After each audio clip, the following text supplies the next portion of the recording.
Yeah, good morning, everyone. Can you hear me?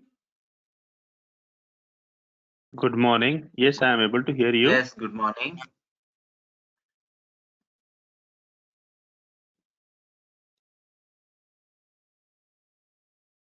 Okay, in the last class, we have discussed the software project development flow.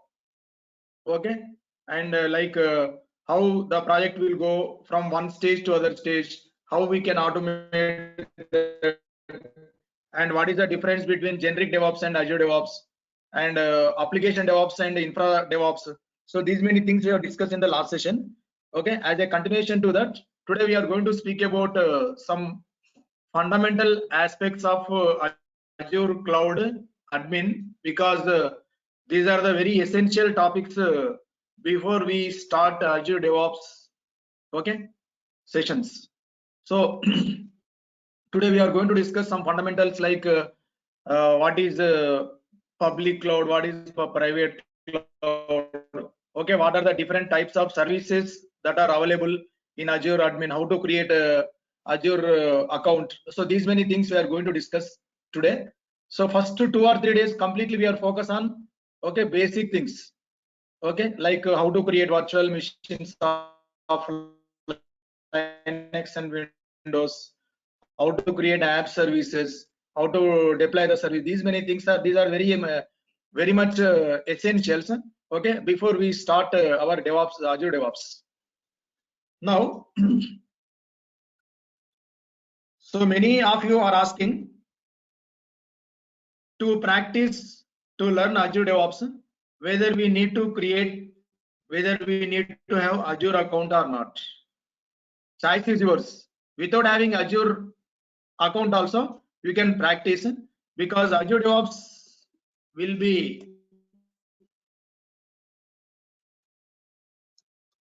provided for 90 days of free trial. Okay, so 90 days you can use, you need not to create any Azure account. Okay, that means sometimes in Azure DevOps, when you want to have virtual machines like Linux, Windows, then we need to have Azure account. But virtual machines you can take from any cloud, not only from Azure. So you can create virtual machines from any cloud like AWS, GCP, Azure. That means at the time of deploying your application into servers, then you may need to have, okay, virtual machines. So in other cases, Azure DevOps, Azure account is not required, even though I am going to say how you can create a Azure account. Okay, so Azure account generally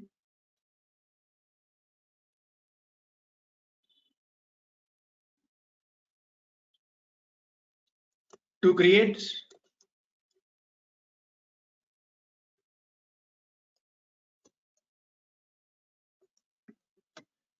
Azure account, Azure free tier account, we need one valid email ID from Hotmail or Outlook. Credit card is mandatory. Okay, sometimes they may accept ICICI, some other bank debit cards also, but we have to test it. But if they don't accept debit cards, okay, you have to provide credit card information and mobile number. So these are the 3 things that you create. So once you are ready with these 3 things, how to create account. Now let us go to portal.azure.com.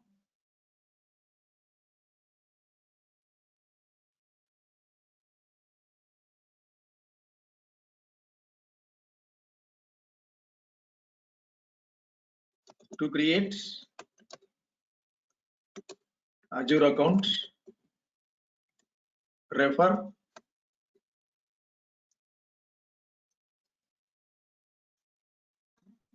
or use the following link. The following link. Sorry.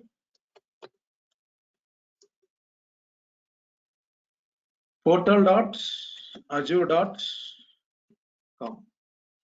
Here you will see pick an account. Okay, this is my account, free tier account. Okay, this is not free tier account, this is pay as you go model. And you are seeing this option, right? Use another account. Use another account.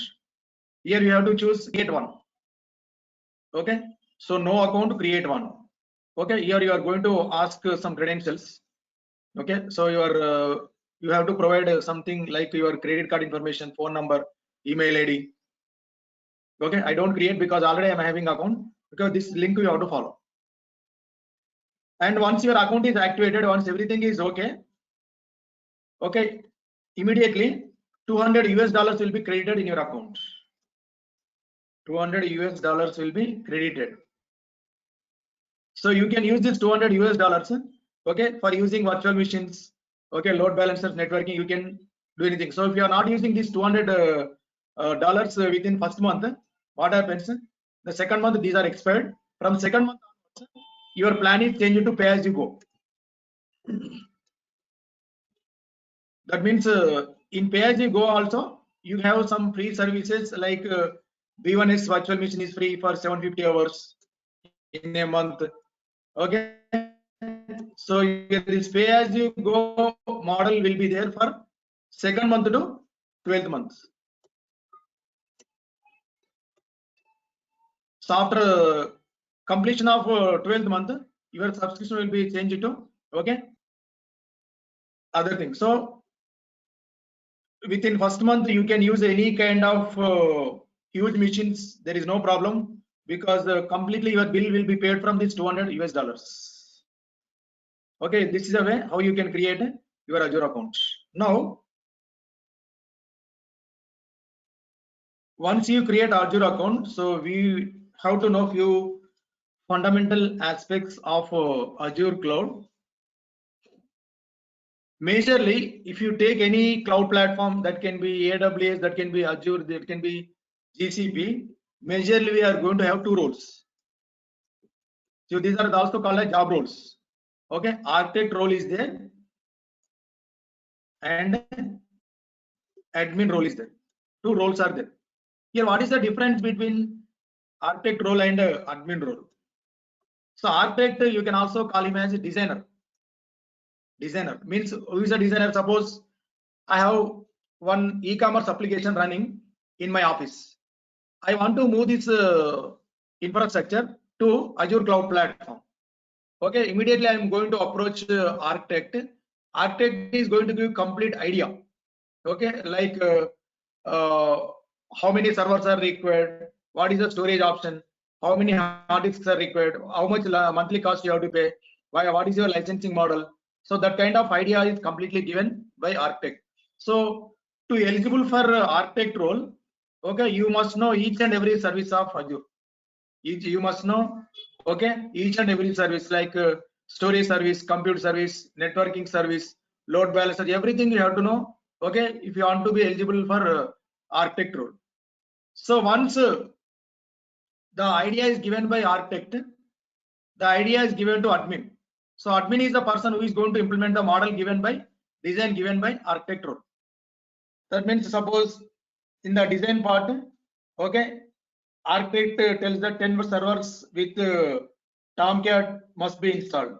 Then admin will come into picture. He is going to create 10 servers with the Tomcat installation. Now, to realize the design that is given by architect, admin is going to use Azure cloud in 5 ways. Okay, so what are the 5 ways? One is portal. Portal is nothing but websites. Second way of using Azure is something like through commands also we can use. This is also known as Azure CLI. Third way of using Azure is PowerShell.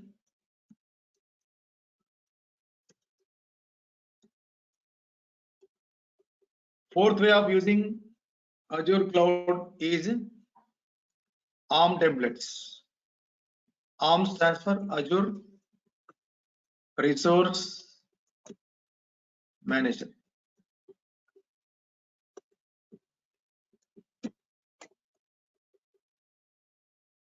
Another way of using from programming languages. So the last way we don't cover programming languages, like to use Azure from programming languages, you must be a developer. Okay, you must have decent knowledge either in Java or .NET. Okay, in some programming language you have to be a developer. Now, why Azure has given these 5 ways? Now, portal is nothing but website.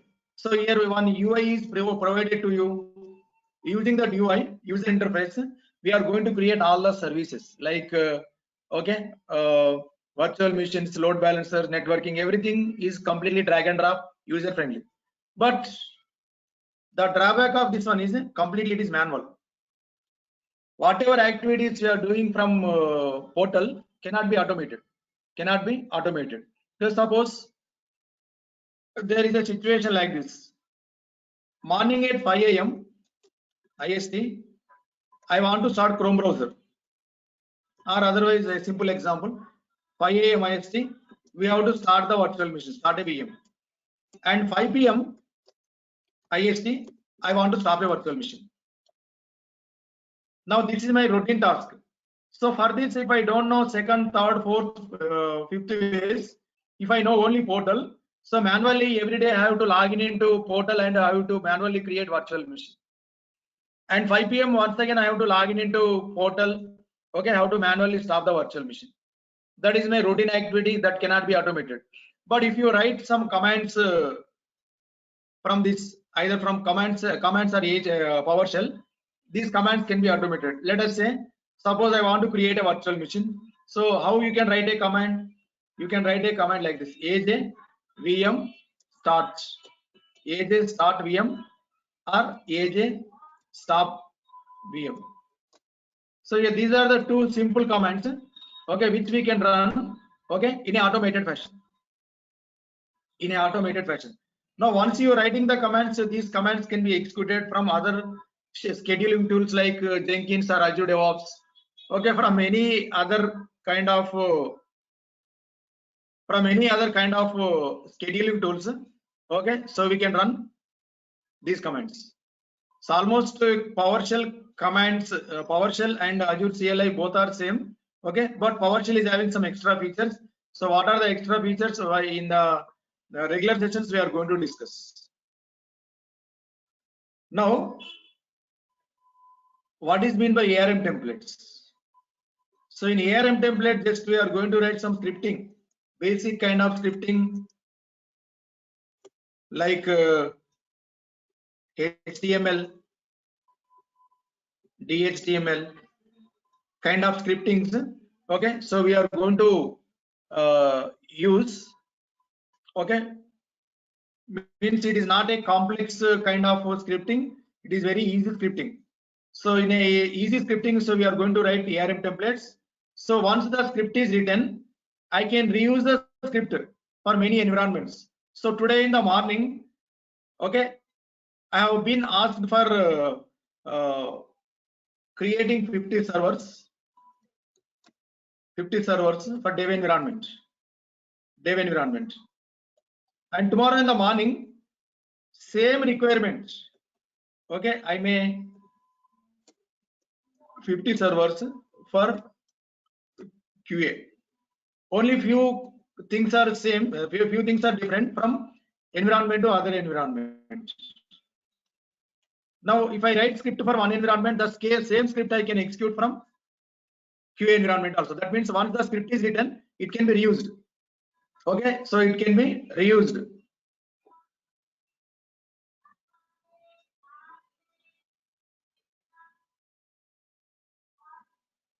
Now, is it clear? Any questions till this point?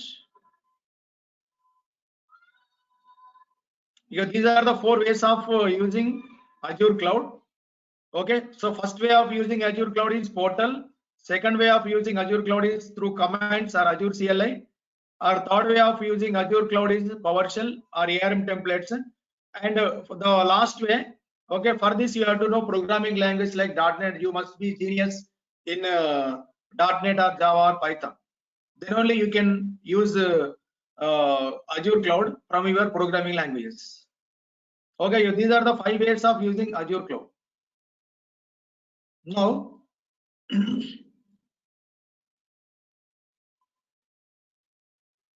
let us save this document just a minute.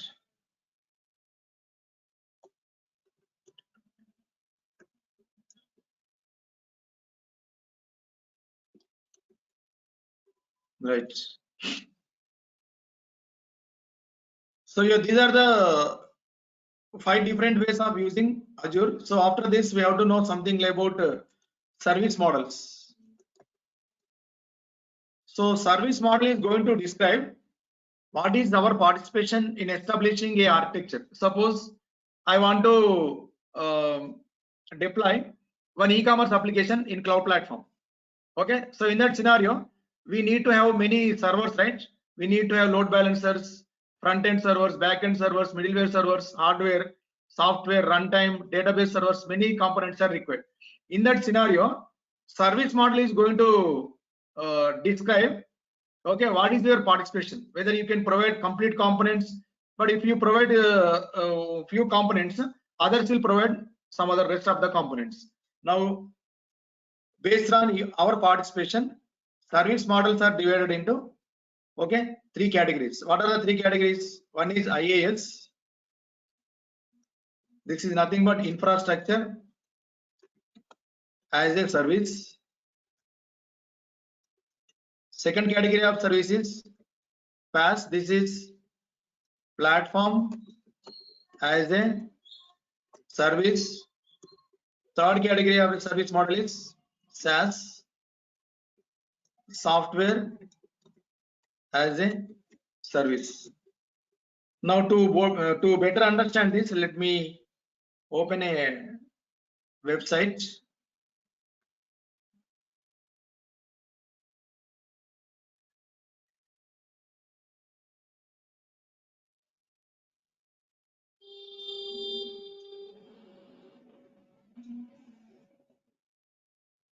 Now if you scroll a little bit down,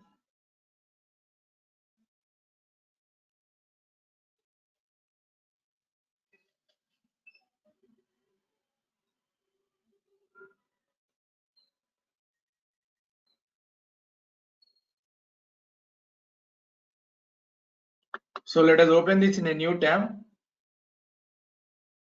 Now just look at this diagram so that you will be able to understand everything. So your first model is on-premises. Here this there is no participation of cloud here. Okay, so in the second category, so here the below components like networking, storage, servers, virtualization are managed by other people. Other people means cloud service providers will manage, okay, these 4 components. So in infrastructure as a service, we manage operating system, middleware, runtime, data and applications. Okay, so we manage these five components, and the rest of the components are managed by, okay, our cloud service providers. So managing means, suppose a latest version of software has come, so it is our responsibility to update the software, operating system patches, runtime like Java and .NET we have to install, database servers we have to install, application we have to, okay, run. So these are our responsibilities in an infrastructure as a service.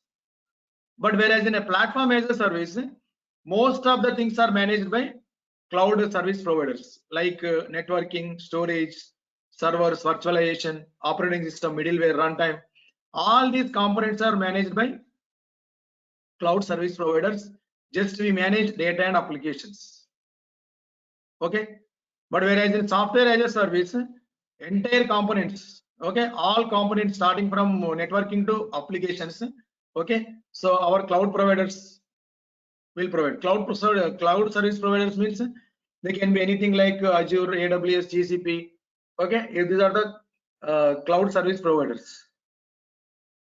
For example, I want to install a database server. I want to have a database server. Okay.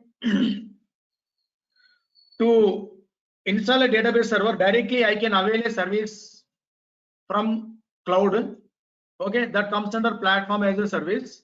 Otherwise, I can take a virtual machine. On the top of virtual machine, I can install database server. On the top of operating system, I can install database server. So two options you can. So in the first infrastructure as a service, we have to manage database server. But in case of platform as a service, when you want to have a database server is also managed by cloud service providers. We need not to manage. And suppose I want to have Jenkins software. So to install Jenkins software, I have to purchase one new system. Okay, and I have to install operating system. I have to install database servers and many things I have to do on my own. But in Jenkins, you can directly avail from a cloud service provider directly. You need not to manage anything. So servers, load balancers, virtualization, operating system, everything is managed by cloud providers. You need not to maintain anything. That is software as a service. Here this is platform as a service. So every cloud service providers are going to provide these three types of service models: IaaS, okay, PaaS or SaaS. Hi Shiva. Yes. Yeah, quick question here. If you don't mind, can you open that picture, please? Yeah. Just a minute. Yes. Yeah, here in software as service, how applications will be handled by, the cloud services? Applications handled by cloud service providers means we are not going to take care of any version upgradation, right? Okay, so when you want to manage softwares on your own, okay, we have to purchase license, right? We have to manage okay, upgradations, everything we have to manage. But in case of cloud platforms, okay, even we don't install any software. So generally, so I'm taking one example as Jenkins. So to install Jenkins, so what are the things we need to have? First, we have to buy a virtual machine or physical machine. On the top of that, we have to install operating system. On the top of that, we have to install Jenkins. So suppose a new version of Jenkins has come. Automatically, what happens here? We have to purchase the license. We have to upgrade it. But in case of software as a service, entire responsibilities are taken by cloud service providers only. Like upgradations, software licenses, everything is managed by cloud service providers only. Okay, we have to pay for that.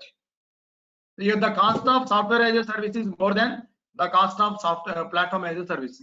The You cost mean, of platform is more than infrastructure as a service. Okay, Shiva, but you mean, for example, my application is HDFC, okay? Okay, that application itself will be handled by the cloud providers? That is HDFC application means we are speaking about the banking application, right? Yeah, or banking or whatever it is, otherwise GoDaddy, whatever it is. So I'm just giving an example.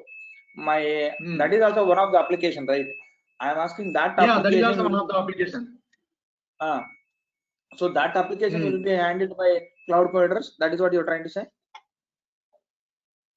So if it is a generic application, okay, so that will also managed by cloud service providers. Otherwise, okay, so if you don't want to give any control to cloud service providers, so you can purchase a virtual machine and you can install on the top of operating system. Okay, so if you give control over your software, okay, you may lose security, right? Okay, code is lost, something is lost. So for that reason, okay, so if you don't want to give control over the software, so better you have to purchase one operating system, sorry, a virtual machine. On the top of virtual machine, you have to install operating system. On the top of that, you have to install it. Okay. You mean in that yes. Our platform and service is the better option. Yeah. Okay. Thank you. Got it. Yeah. Yes. Hello. Yeah, this is Vivek here. So if I compare platform as a service and infrastructure as a service for the operating system, so which will be faster as a user? Yeah, faster in the sense that depends on configuration. Here, suppose in cloud, in Azure cloud, we have B1S. B1S is a small virtual machine. Okay, so if you take B1S, your application performance will go. Okay, in the place of B1S, if you choose something like D2S underscore V3, your application performance is very fast. That depends on what is the hardware you are choosing, what is the software version you are choosing. It not depends on infrastructure as a service, platform as a service. Okay. And one more thing. Okay, so Yeah. generally, if I want to have database server in my office, what is your approach? How much time it will take to set up? Just Suppose I want to set up database server. Generally, how much time it will take? very fast. No. Okay, what are the steps I have to follow? Okay, first of all, I have to buy a operating. I have to buy one physical machine or virtual machine. Okay, virtual machine can be bought from your cloud platform, but you have to purchase one physical machine. We have to purchase license for operating system. We have to purchase license for database server. Okay, approximately it takes more than 1 month time, right, in the software industries. But in case of cloud platforms, if you specify something like database server, within 10 minutes your database server is ready. Is it not for that much faster? Yeah, it is faster than. Hi Siva, Vineet here. So I have a question. Yes. What is data here, which is basically managed in a software as a service, but we need to manage in all other like on-premises infrastructure as a service and platform as a service. What is data representing here? Yeah, actually that depends on your organization requirement. Suppose it is a banking organization. Generally, banking organizations will not trust anybody. They will have their own database servers. Okay. So they will maintain database servers within their office only, but they will keep app servers and web servers in the cloud platform. Okay. So your answer, I can answer your question in the next topic. Okay. And Siva, actually, this is my first class today. So I just Yes. wanted to know like how many days the classes got over and what is the duration for this class, like this course? Yeah, actually, this is second class. Yesterday itself, just a demo session was completed. It is a second session. Okay. And what is the duration for this course? Duration, including Docker and Kubernetes, is 2 months. Okay. Thank Docker you, and Siva. Kubernetes actually is a separate course, even though we are providing that course at free of cost. Okay, sure. Thank you, Siva. Hi Shiva sir, good morning. Good morning. Yeah, can I ask one question, sir? Yes. Yeah, what is the main difference between AWS and this one, sir? What is the market is going on? We don't know. That's yes, sir. AWS and Azure, sir. so every cloud is having its own drawbacks and strengths. Market wise, AWS is having very demand, but the thing is AWS known persons are very high right nowadays. Okay, the Azure DevOps jobs are very more nowadays. So getting a job in Azure DevOps is very faster when compared to getting a job in AWS, because so if 100 persons knows AWS, only 40 to 50% knows Azure. Just make a comparison here. Okay, but openings are also good only in Azure, no, sir? Yeah. Openings also very huge in Azure DevOps when compared to AWS and generic DevOps. Okay. Package point of view, same, sir. Package point of view, DevOps jobs, if you have at least 3 to 4 experience, 3 to 4 years of experience, you can ask 12 lakhs package per annum. Okay. Getting a job in Azure DevOps is very fast when compared to generic DevOps, because Azure DevOps is a very new technology. Okay, that is launched in 2018 only. But generic DevOps is there. Okay, so that is, I think 10 years ago it was introduced. Okay. Same, sir, internal same, whatever doing a build and deployment process, everything same, or any difference is there, sir? Different. Here we are going to use build pipeline and release pipeline. There in generic DevOps, the terms are CI/CD, continuous integration, continuous delivery. Okay. Here, sir? Here this is build pipeline and release pipeline. Second one, what, sir? Release pipeline, release. Release. Okay, fine, sir. Build pipeline. Build release. pipeline and release pipeline. Build pipeline is equivalent to CI and release pipeline is equivalent to CD, continuous Okay. deployment.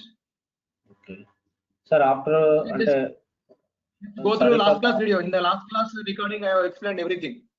okay. No, sir. Yesterday I asked that to share that demo video, but admin not shared actually.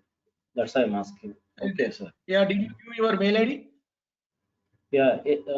Yes, can I type, sir? No. So give your mail ID to Durgasoft training team, front office people. They will give you. They will send Okay. everything. Okay, sir. Thank you, sir.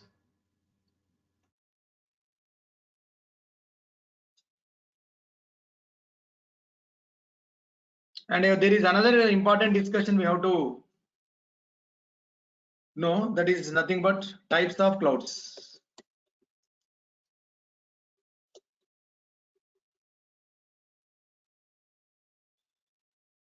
So when we speak about types of clouds, we have 4 different clouds. One is public cloud,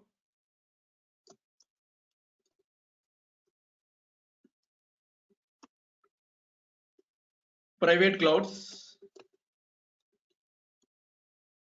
hybrid clouds,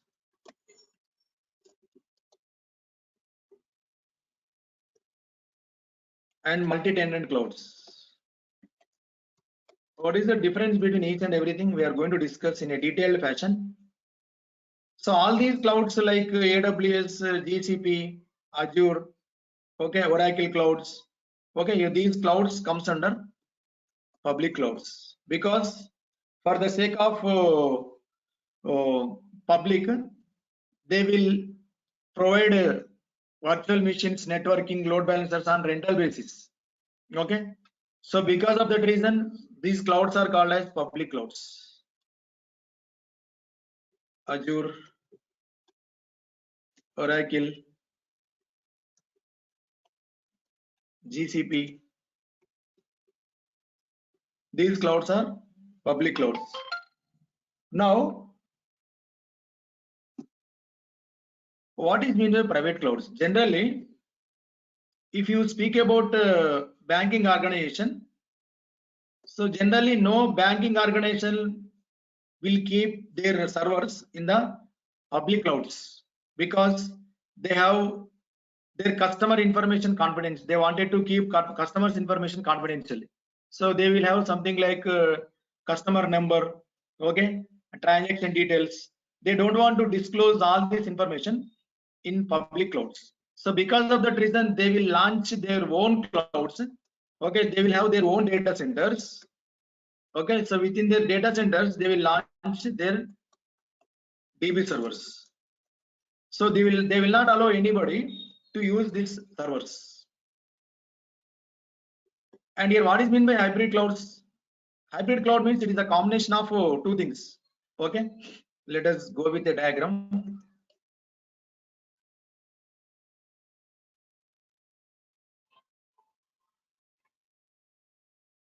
Just imagine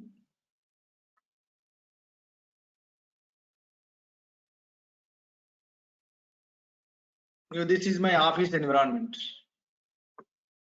on premise.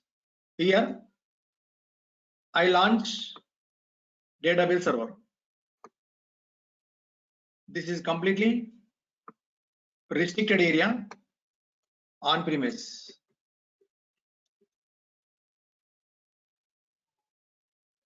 Now this is something like database server. From database server side, what I can do, I can allow only one system, okay, to operate on this database server. So what is the system IP address? Like 192.168.2.1 or 2.21, whatever it may be. And if this is one public cloud, in the public cloud, generally I am going to launch web servers. Just imagine this star is my web server. In the web server, generally application is launched. In the web server, generally the application is launched.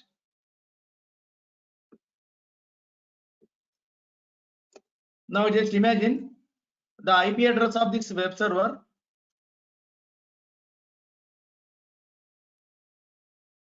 is something like 192.168.2.21.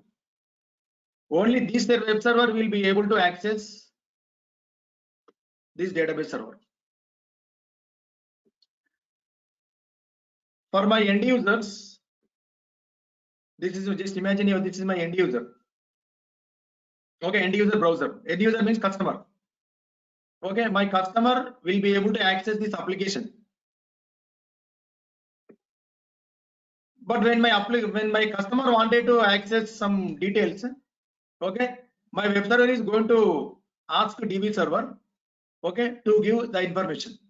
Okay, from this database server side, I can make this kind of setup. So only this database server can be accessed by 192.168.2.21. No other persons will be able to access this database server because this is my very confidential server. I don't want to trust anybody. Okay, I will keep all my database servers in my office only. This kind of setup is called as hybrid cloud. And we have one more model. This is multi-tenant cloud. In the multi-tenant cloud, I can use two cloud combination. One is for keeping app servers or web servers. Another is for keeping. Just imagine this is my web server or application server.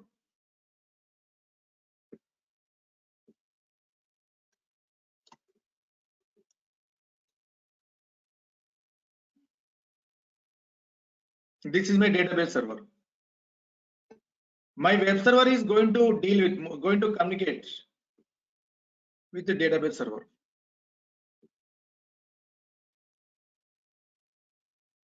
Just imagine this is my AWS cloud platform. This is my Azure cloud platform. So my assumption is that for web servers point of view, AWS is better. For database servers point of view, Azure is better. User friendliness, cost wise. Okay. This kind of setup is called as multi-tenant cloud.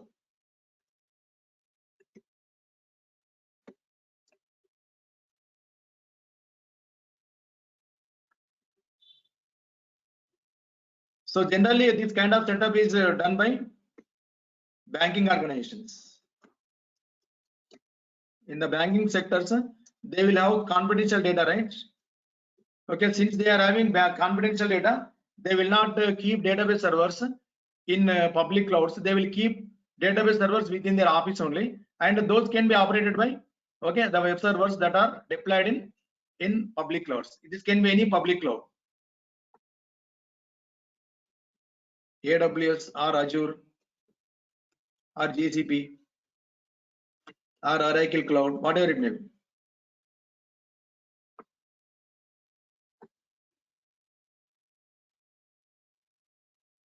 Till this point, everything is clear. Any questions?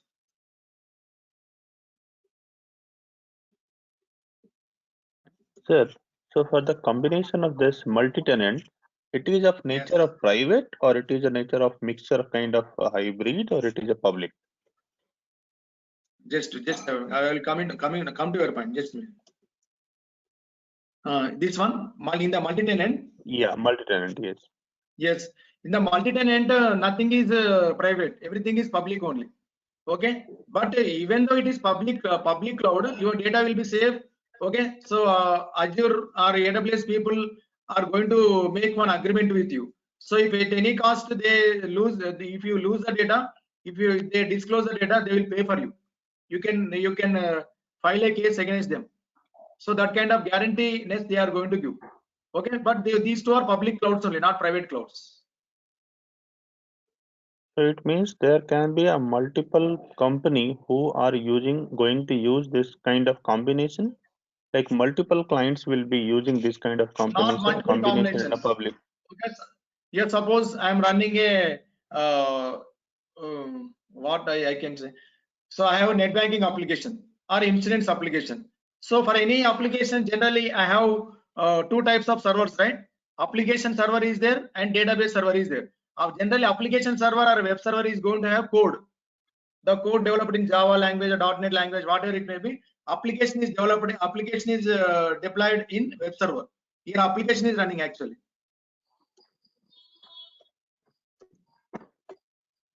Your application is running. So who can use the application? Generally, if you think a ATM machine. So in the ATM application, some application is running, right? So the application, whenever it requires data, it is going to fetch the data from database server. Is it right? Yes. Now, where the database server can be there, database server can be there in one of the public clouds, or you can keep database server within your office only. But there must be a connection established between your ATM and database server. Will you agree that? Okay. And So, sir, how? actually, So yes. my question is little different. What I'm trying to ask is, suppose is this kind of that multi-tenant cloud? It comes in a one bundle where we can select, okay, for AWS, for public AWS, I want this for a web server, and for Azure also I need for a DB. So these two providers are coming as a bundle. Yeah, not bundle. You have to use two cloud combination. You have to pay separately. Bundle means so you can club as a bundle, but physically the servers are located in two different locations. Suppose your AWS, okay, AWS server may be located in somewhere else in USA. Physically, this can be located in USA. So I need two different login portal for AWS and Azure. It's not something in one portal I log in and I can able to access. No. You need to have two portals. Yeah, you need to have two accounts. When you have two accounts only, then only it is possible. Otherwise, it is not possible. Okay. Thanks. This may be India.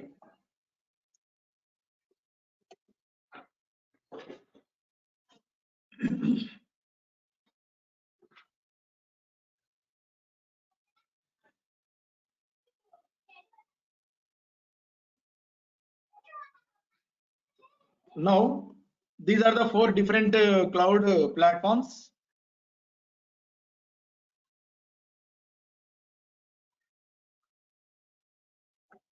So we are speaking about Azure cloud, right? So Azure cloud means it is not a single virtual machine. It is a huge infrastructure, right? But where exactly all these components are there? Okay, servers are there, load balancers are there, networking models, networking things are there, cooling points are many things are there. But where exactly all this infrastructure is available? For this, we have to discuss something about Azure global infrastructure.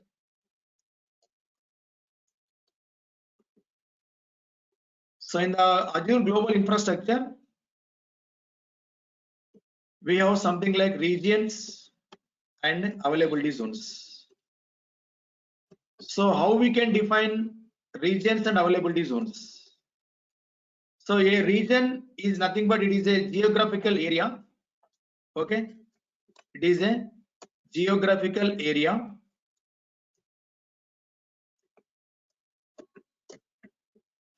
on the globe. And what is the availability zone? Availability zone, or we can also say data center.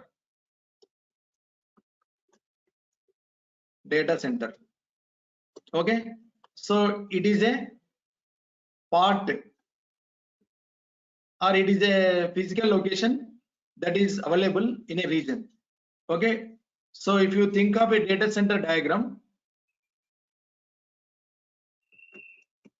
data center image.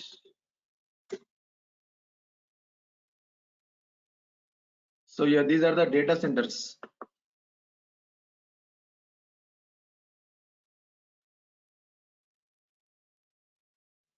Every data center is a physical independent location. Okay, so which is equipped with power plants, okay, air conditioners, power supply, its own networking. Okay, many components are there. Okay, so it is a part of your region. So if you go to Azure Global Infrastructure,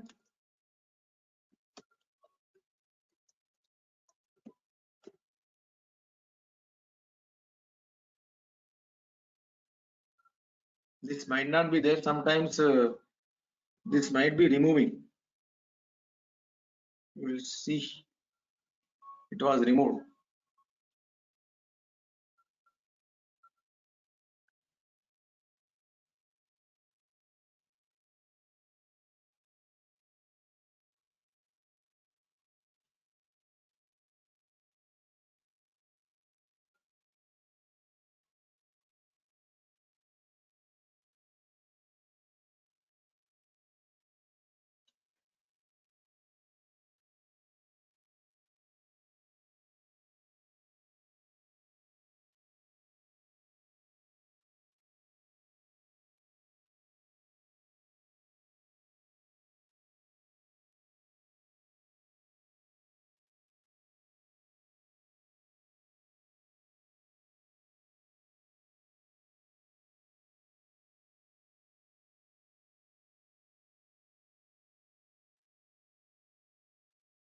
Yeah, this is something like Azure Global Infrastructure map.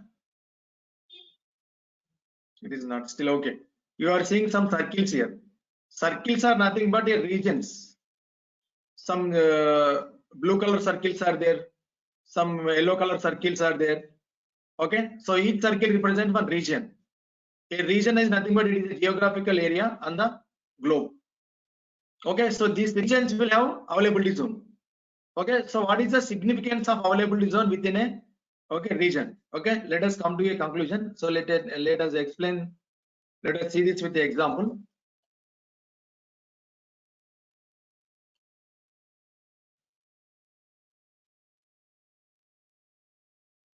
Here, suppose we have a region called Central USA.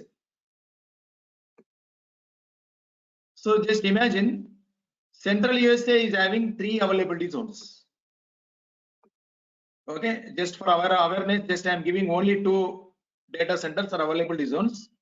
Okay, here the region is Central USA.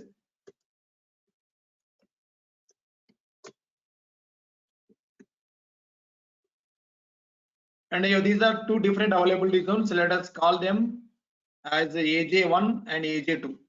Availability zone 1, availability zone 2. Now just imagine that in the first availability zone, I have deployed one server. This star is my server. Okay. Now this star is running one e-commerce application. This server is running one e-commerce application. Just a minute.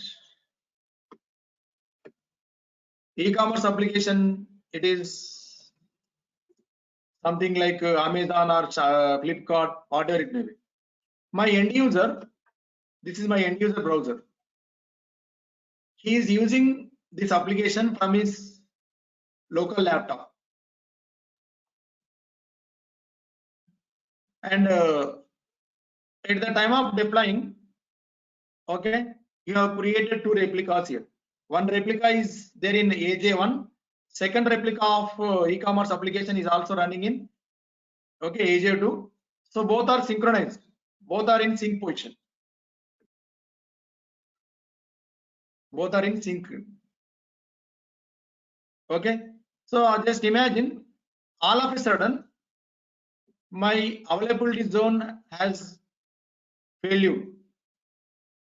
Okay, due to some unexpected mishap, fire accident or floods, whatever, short circuit, whatever it may be. Okay, my first availability zone has completely collapsed. My first availability zone is completely collapsed. Then my end user should not suffer, right? Okay, so he should not stop from purchasing the items. Okay, automatically whatever application that is running in second availability zone will start functioning, because this is a first availability zone, this is a second availability zone, both are completely independent locations. Okay, in between these two availability zones we have a large distance, 1500 to 2000 kilometers are there. Okay, so if one is impacted, okay, other will not be impacted, because one more copy is also available in second availability zone. My end user will be connected to automatically AJ2 without your intervention. Automatically, okay, the connection between end user and first availability zone will be broken down. Automatically, second availability zone will be start functioning.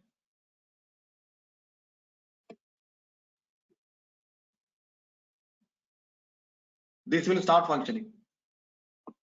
This just have shown only one simple example. Like this, we have many examples. If suppose if I say something like Azure data redundancy.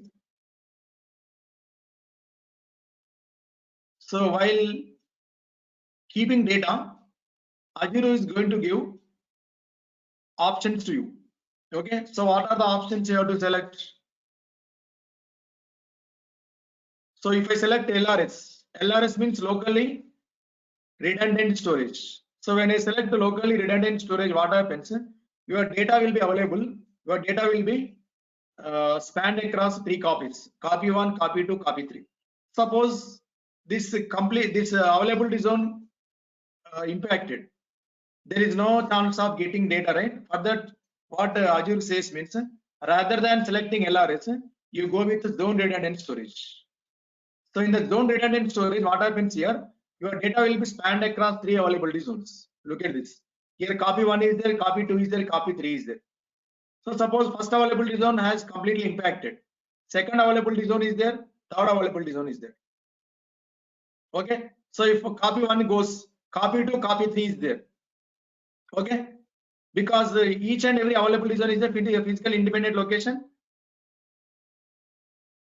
And if complete region goes down, then Azure is going to specify third option. What is the third option here? Third option is, this is the primary region and secondary region. So in the primary region, your data will be copied for 3 times. In the secondary region also, your data will be copied for 3 times. So if completely region goes down, you can collect the data from second region. And we have one more option. Here this is something like geo zone redundant storage. So in this, what is happening? Your data will be copied in primary region across 3 availability zones: first, second, third. In the second availability zone, your data will be copied like this. Okay, like this, based on your requirement. So you can choose any one of these options. But as the data is copying in multiple availability zones, what happens here? Your cost is also increased. For me, cost is no matter. My business, my data is important for me. So for that people, okay, so we have many options. Okay, so within that option you can choose either LRS or ZRS. This is with respect to data. So with respect to application also, we can achieve same thing here as I have shown here. Here one copy of application goes down. What happens here? Second copy of the application is not running in the second availability zone. Okay, here this is about Azure's global infrastructure.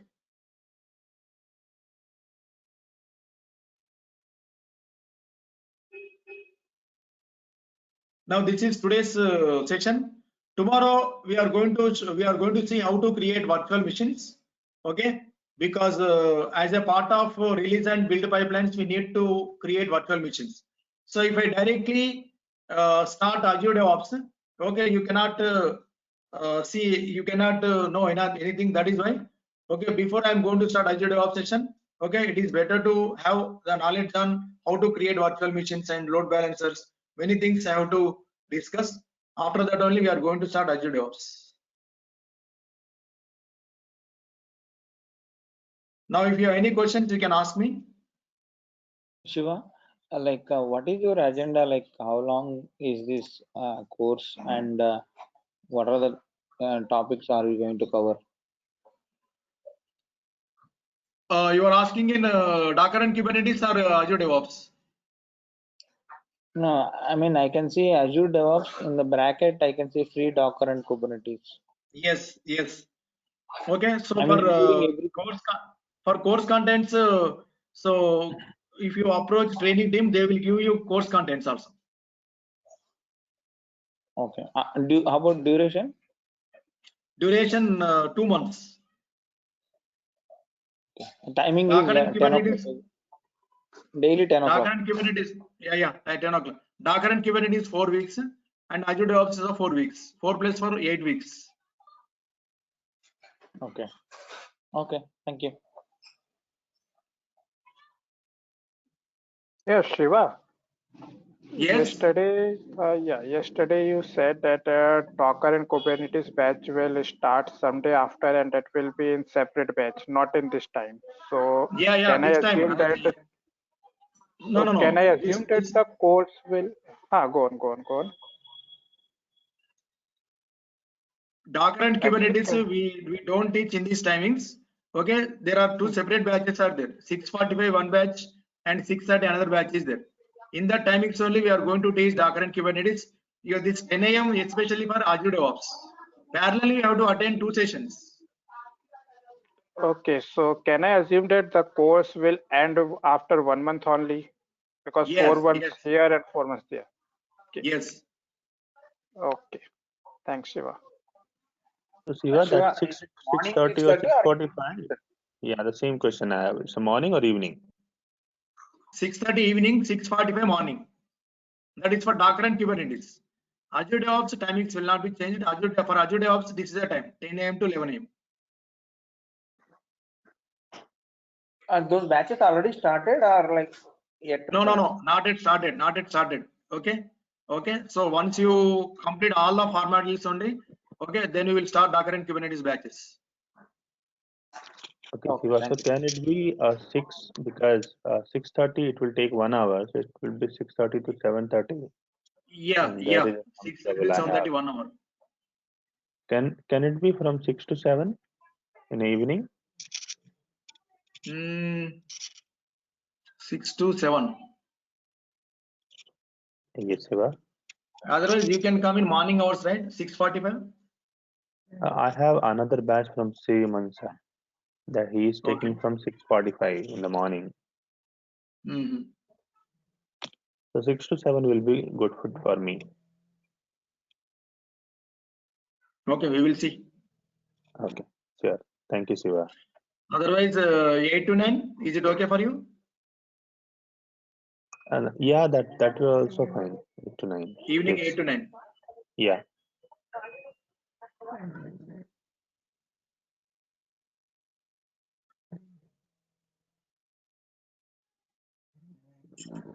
Actually, I should not speak about commercials. Even though I am saying one thing, Docker and Kubernetes Azure DevOps means this is a beautiful offer, because these are 2 separate courses. So we are providing 2 courses at one price cost. Okay, if you want to really utilize it, you can utilize it. Which one, sir? 2 courses we are covering, right? Docker and Kubernetes and Which Azure DevOps. Docker and Kubernetes and Azure DevOps? Azure DevOps. Okay. Actually, these are 2 separate courses, even though we are providing 2 courses at one course cost. Okay, sir. Yeah, surely we'll utilize.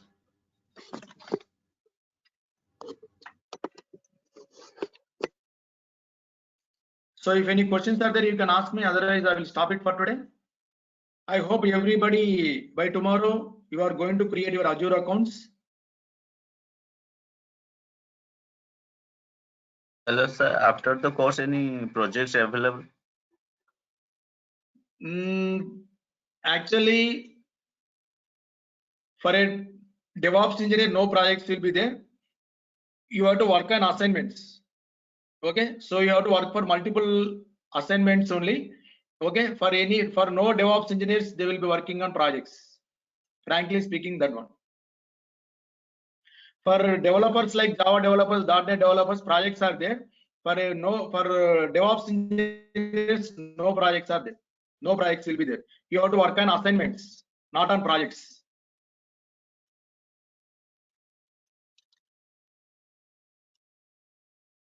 Sir, repeat once again, sir. For DevOps engineers, no projects will be there. You have to work on assignments, not on projects. Okay, okay, sir.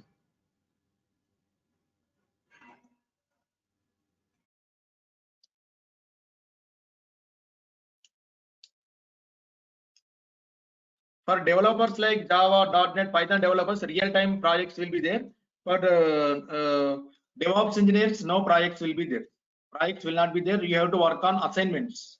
You have to work on different project roles. But you are no way concerned with projects.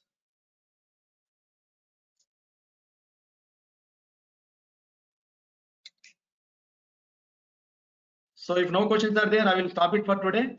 Tomorrow we will continue this discussion.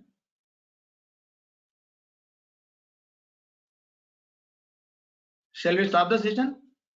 Right. Tomorrow we meet Okay, again. sir. Thank. Yeah. Thanks, sir.